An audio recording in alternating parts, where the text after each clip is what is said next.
Hi, David Odell here with Odell Complete Concrete. This is actually my son's job. He went and got a Toro Dingo to do the excavating. This backyard was just hard packed dirt to begin with. All we had to do is bring down the grade a little bit. He had to cap off all the sprinklers. We lost initially there was 4 valves in this backyard. We eliminated 3 of them.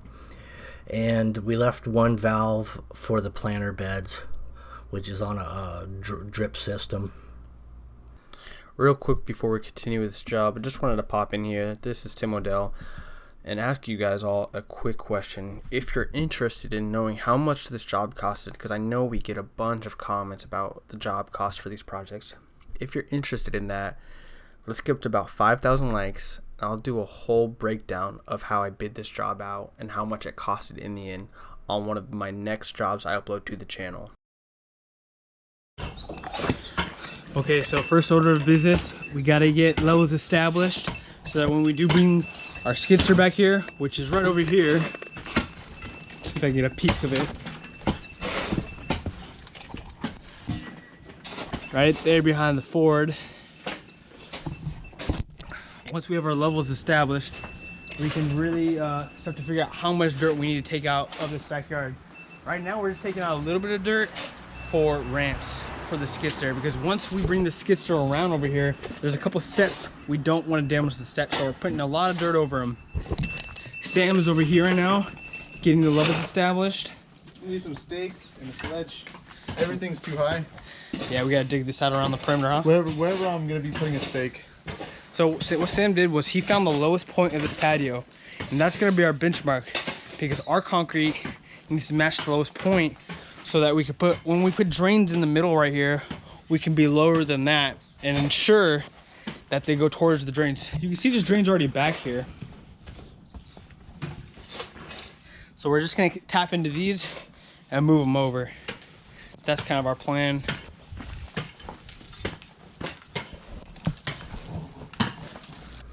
We're going to be doing color concrete here. We're just going to go from the existing patio all the way over to this raised planter wall, solid concrete. We're using sandstone color from Davis. It's an integral color that's going to be mixed throughout the concrete. Also, we're going to be adding new drains in here. All the drains are going to be kind of centered within each section of these areas. Once we tool join it, we establish a section of concrete, and then we center the drain in there. And you'll kind of see that as we go through this. So rather than running the little Toro Dingo in and out of the backyard, because it's a narrow gate, very narrow, we just dump it into a wheelbarrow and run them out. Just happens a little faster that way.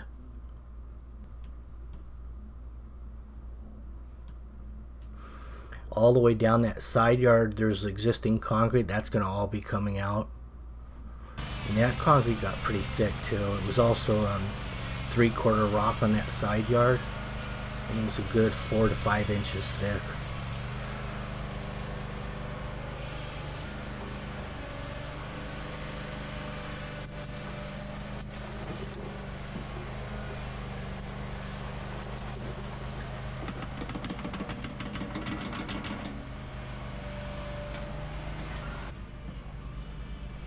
All the surface roots came out with that first 3 inches of dirt removal.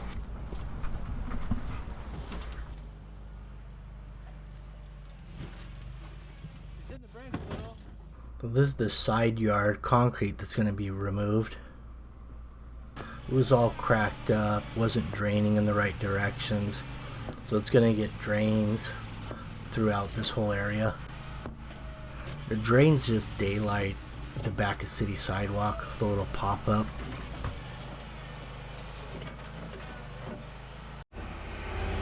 So as expected, this concrete is really nice and dense.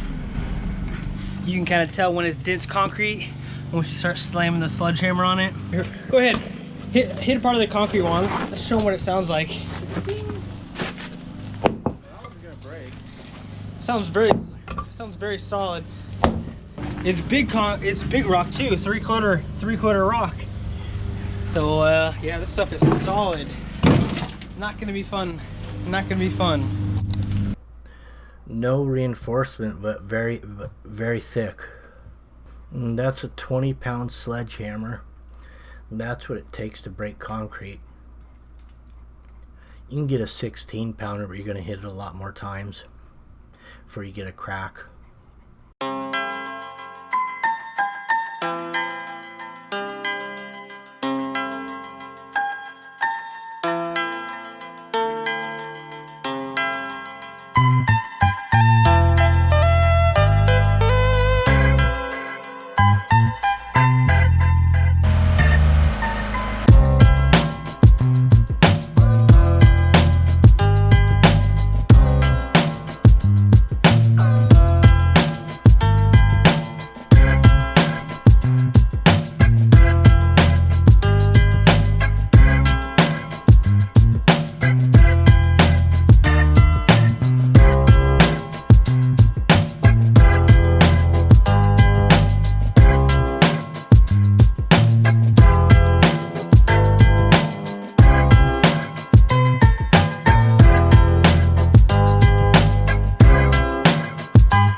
Alright, we're wrapping up the day.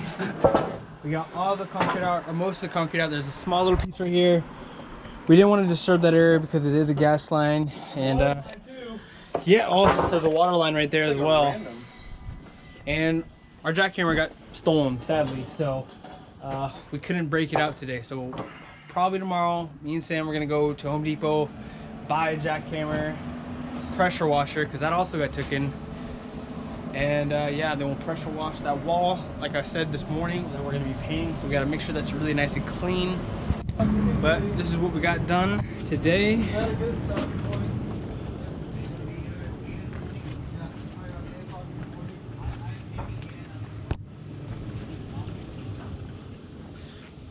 Got a lot out of here today.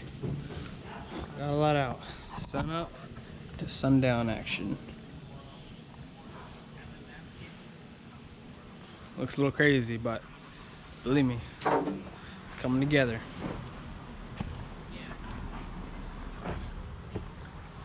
Okay, so as you can see, Sam's forming out this side right now. We got the string line set up. We measured off the house because it's the straightest thing back here. That wall is pretty crooked and leaning. It was built in the 70s, pretty old, so it's kind of coming apart. So foundation concrete's always the straightest thing to go off of. So that's what we did. Measured across, it was about 9 feet 5 inches. Did that for both ends, set the stakes up, and then ran the string line. Now we're gonna have a perfectly straight board as soon as he's done finishing framing. What else we're gonna be doing, what me and Juan are gonna be doing, is right over here. We're gonna start getting drains ready. We're gonna start exactly figuring out where we're gonna be setting these drains. So far, what I have planned is I'm gonna continue this drain right here. There's one right there. Let me get a better look. So this drain, we're gonna continue this one out, probably somewhere in the middle in this area right here. Then after that, we're gonna continue one more drain to this area right here. So it'll be, let me get a better angle. So there'll be a drain in this general facility, one in that general facility, and then 2 more down there. So there's gonna be high points between each one. And then once we get to this little jacuzzi edge right here, that's gonna be a high point as well, crown point. And we're gonna shoot everything out this way. And it's also sloping a little towards that planer bed.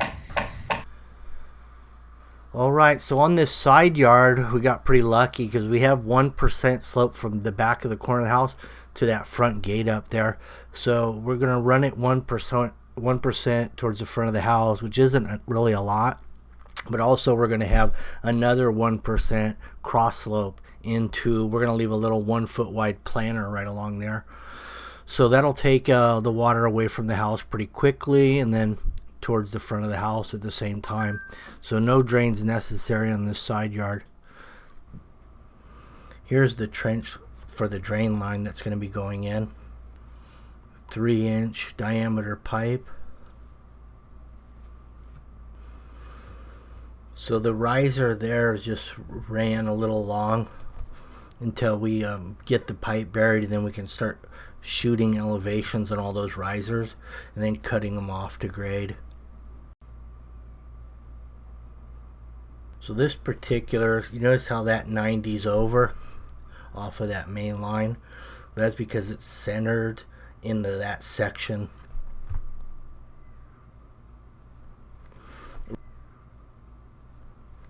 Rather than redig the trench over, just 90 it over, tee it over. Now we're just checking the level from the existing slab, making sure that we have slope to the top of drain. And then in between each drain there'll be a high point in the concrete, so it'll go both directions from there. Okay, drains are going in. Everything's going really nice and smooth. Let's get a closer look.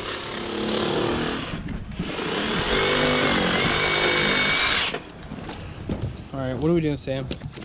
Just getting levels for the drains right now. Okay, so why did you cut a little bit of that piece off? You gotta get more slope. We're not getting enough slope right now? We're gonna find out right now. Okay, so we're using this long 2x4 to put against the marks we have on the wall to the drain, or on top of the drain.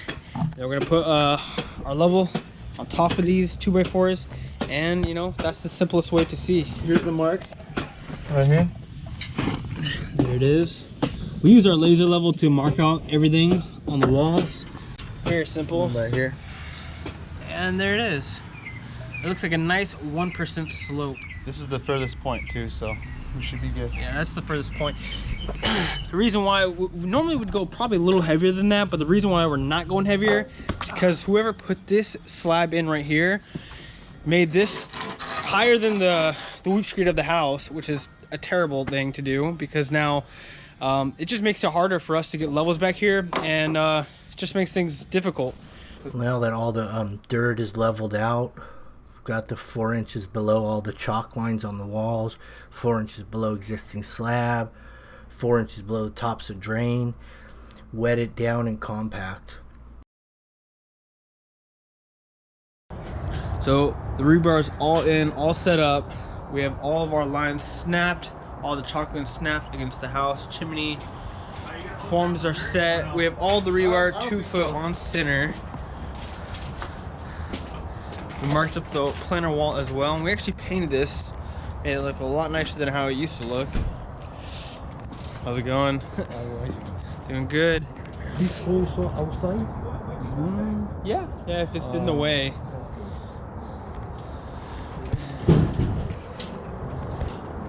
We have our drains all set up, 4 of them back here. These 2 are centered, and then those 2 back there are also centered. We just doweled into this patio. We got our rebar right here. We're gonna stick these into the holes like this, just like that. Just waiting for a sledgehammer so we can really knock those into place. The whole point of doweling into existing concrete is so that the concretes don't shift levels ever. That's the whole reason behind that. So we just doweled in all those. You can see all the white dust. We did it this morning. Completely forgot yesterday. No big deal though, because we got here early. Make sure that we can get this kind of stuff done. Everything's looking nice. We're just waiting for the concrete to show up and get everything poured out. Got a good amount of finishers today coming. 4 guys. Make sure that we have plenty of help today, because around the drains it's always a little tricky sloping everything to the drains or rotting it to the drains. So we just want to make sure we have enough help today. I tried doing one a long time ago, dude. It didn't work out. You gotta wait for the ding. Oh, perfect. Alright, check it out. We also put foam around the gas pipe, just in case in 100 years they ever take out the concrete, they won't have to struggle like we did taking out the old concrete. They'll have a nice protective foam around this gas line, so it won't shear or break. Especially from earthquakes. That's the whole reason behind this. Here's the concrete going in. Got a nice little splatter right off the gate. But that can be brushed off, probably off the knee boards when it starts set up. Just a nice stiff nylon brush.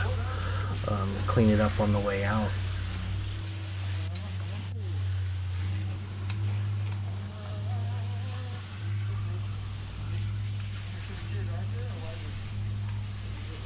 So he's just right now on the rod, just circling around off of those drains. The drain is the lowest point. The drains themselves actually create a crack point, so there'll be joints off of the drains as well as every corner that, you know, protrudes into the concrete pour.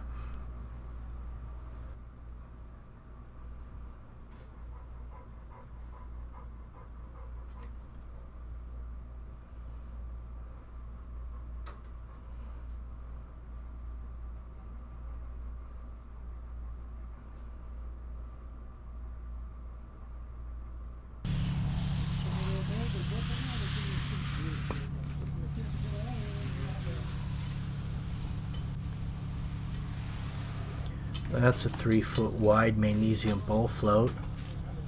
Really tough to bowl float these jobs when you have all these different angles of slope.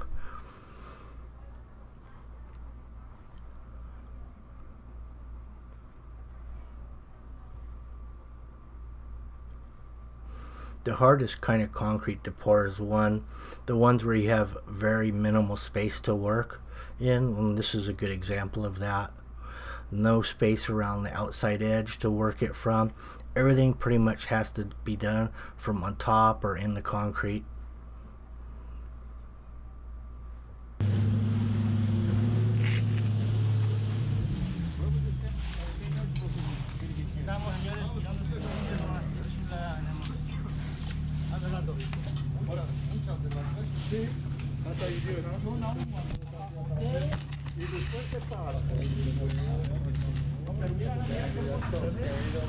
So they just circled around that drain. Oh, it looks perfect.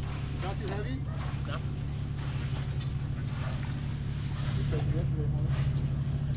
think it's like a quarter of the yard to a half a yard left of the drum.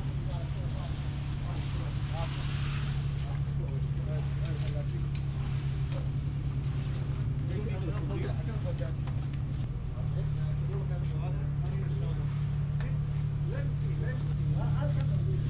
Okay, let me know if you need a shovel, okay?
Alright, we're about to put the joints in.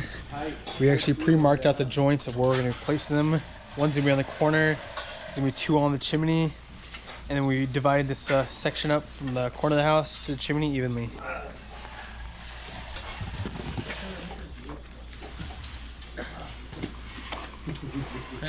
A little better, maybe? It's a 6 foot long cutter. It's about 2.5 inch deep. And that's your first line. It gives you a nice straight line. Then you can follow that up with just a 1/2 inch, 3/4 inch deep, 1/2 inch radius. But the key is the length of that, so you get a nice straight cut, and the depth. The depth breaks that aggregate deep, so it just assures you that it's going to most likely crack in that spot.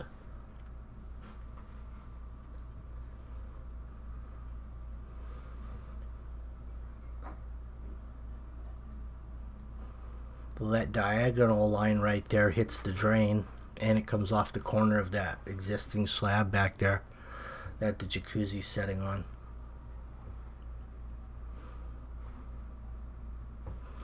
Also, if you have the joints hitting your drain, you can actually drill beneath your grate. That way you can drain all the water out of the joint right into the pipe. It dried up a little spotty, different areas because we have all the different shade lines. So we have to finish portions of this and broom it and wait on other areas, and so that way we have a consistent broom finish throughout. And you'll see that as we get down to the brooming.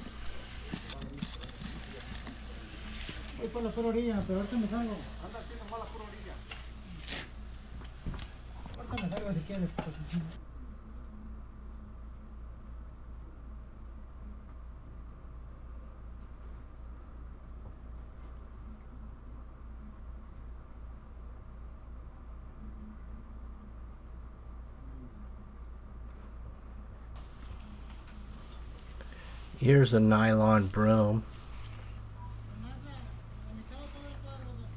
You can see how it's a lot lighter texture near the jacuzzi. As you come this way, it gets a lot rougher. That's because we get towards the shade, and it's drying a lot slower over here. So we'll just broom out what we can, re-trowel where it doesn't look good, and broom it again later.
All that's left to do here is clean those drains out, drop in the grates, and just do a basic overall cleanup.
Thank you for watching this video. If you liked it, make sure you subscribe, share, and like. Have a good day.